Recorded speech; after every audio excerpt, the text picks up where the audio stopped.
Je vais venir très vite à la question du nom Mediator en vous expliquant ce qui se passe du côté des médicaments, c'est-à-dire le décalage entre l'aspect apparemment scientifique et puis ce que l'on fait du médicament lui-même.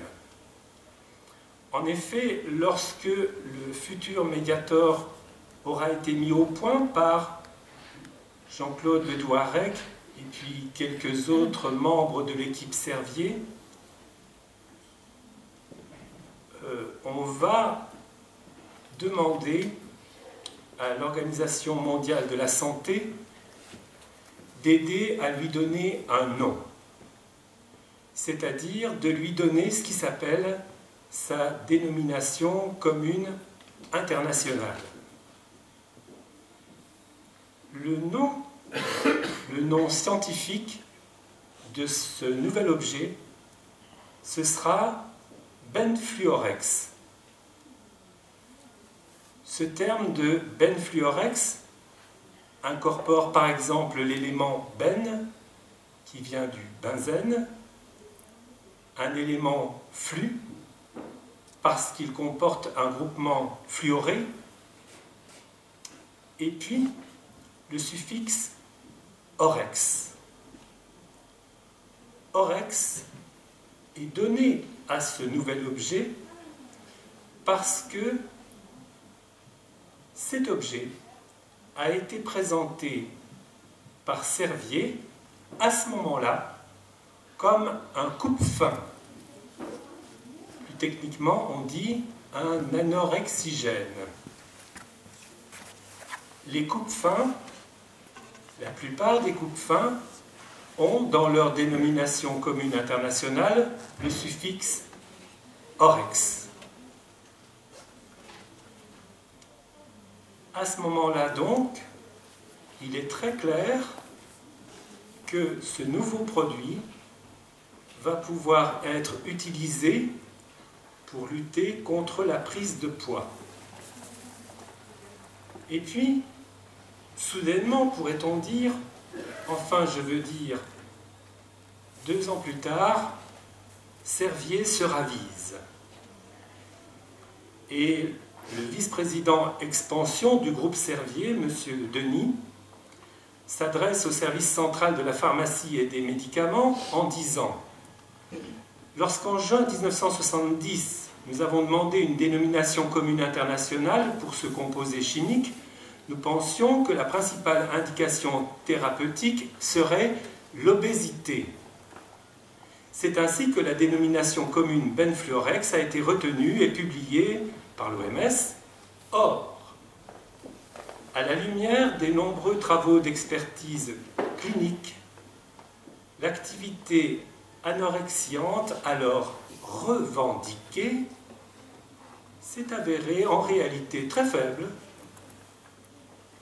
et tout à fait accessoire par rapport aux propriétés métaboliques de ce produit. Voilà qui est tout à fait surprenant. Comme vous voyez, d'une certaine façon, ce produit devait acquérir ses lettres de noblesse du côté de l'obésité. Donc on peut se dire que ceux qui l'avaient développé savaient qu'en réalité il allait avoir tout de même des résultats du côté de l'obésité, et soudainement on s'avise de dire « Oh non, finalement là il y a vraiment une erreur, c'est pas ça, non. Il va servir à autre chose, vous allez voir ce que vous allez voir. » Alors, est-ce qu'on garde quand même benfluorex, messieurs de l'OMS? Vous comprenez que dans ce cas, si on ne garde pas benfluorex, si on trouve un machin où il n'y a pas orex, on n'est plus du tout du côté des coupes-fins, et en même temps, on n'est plus du tout du côté éventuel des amphétamines. Parce que orex renvoyait également à la question des amphétamines. Donc, dans ce cas, si on avait pu enlever benfluorex, on mettait de côté les malheurs de Tom Simpson, par exemple. Et bien, finalement, les tractations vont se mener vers l'administration de la santé, Et puis, on va établir la nouvelle carte de visite de ce produit qui va quand même continuer à s'appeler Benfluorex parce que l'OMS consulté réagit en disant « Vous pouvez nous raconter ce que vous voulez, mais du point de vue pharmacologique, ce produit a les caractéristiques telles qu'on ne peut pas enlever Benfluorex. » Voilà. Mais l'administration française elle-même va admettre que ce médicament ne sera pas utilisé comme coupe-faim. Et voilà ce qu'on lui trouve, très officiellement. Les indications désormais retenues sont les suivantes. Troubles métaboliques hétérogènes. Je vous dis hétérogène, ça veut dire c'est quelque chose qui peut détruire les vaisseaux pour aller vite. Donc, ce médicament pourrait intervenir contre les troubles métaboliques hétérogènes, mais également contre les troubles du métabolisme des lipides, je ne m'étends pas, contre les troubles du métabolisme des glucides et contre les troubles nutritionnels. Troubles nutritionnels, vous imaginez, ça fait du monde. Mais il ne faut pas oublier que, donc, dès ce moment, vous voyez comment Benfluorex est toujours là, sans plus y être, en fait, finalement, du point de vue des indications thérapeutiques. Quand Servier fait cette proposition à l'administration de venir avec cette nouvelle liste d'indications, l'administration elle-même est très très choquée. C'est-à-dire qu'elle ne comprend pas très bien comment on peut jouer ce genre de jeu. Et par exemple, on a une lettre d'un responsable de cette administration de la santé où il est écrit « La commission de nomenclature saisie de ce problème s'est étonnée de l'expression « les indications désormais, soulignées désormais, retenues » employées dans la lettre précitée.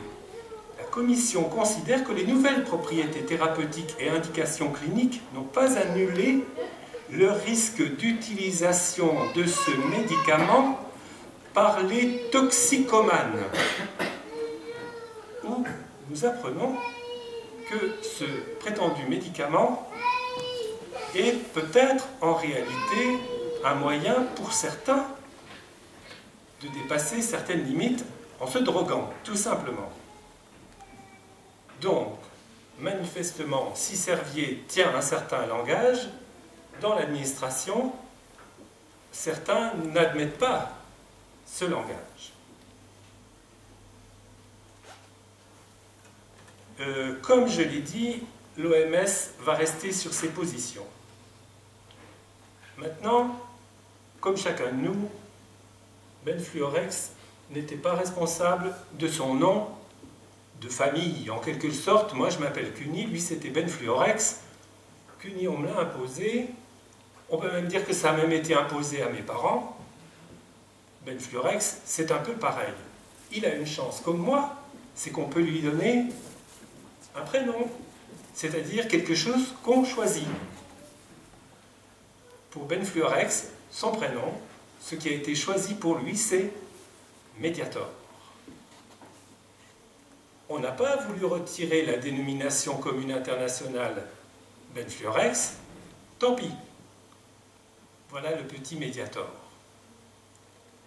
Et Mediator, c'est une star. Enfin, ce mec-là s'apprête à devenir une star. Comme Johnny.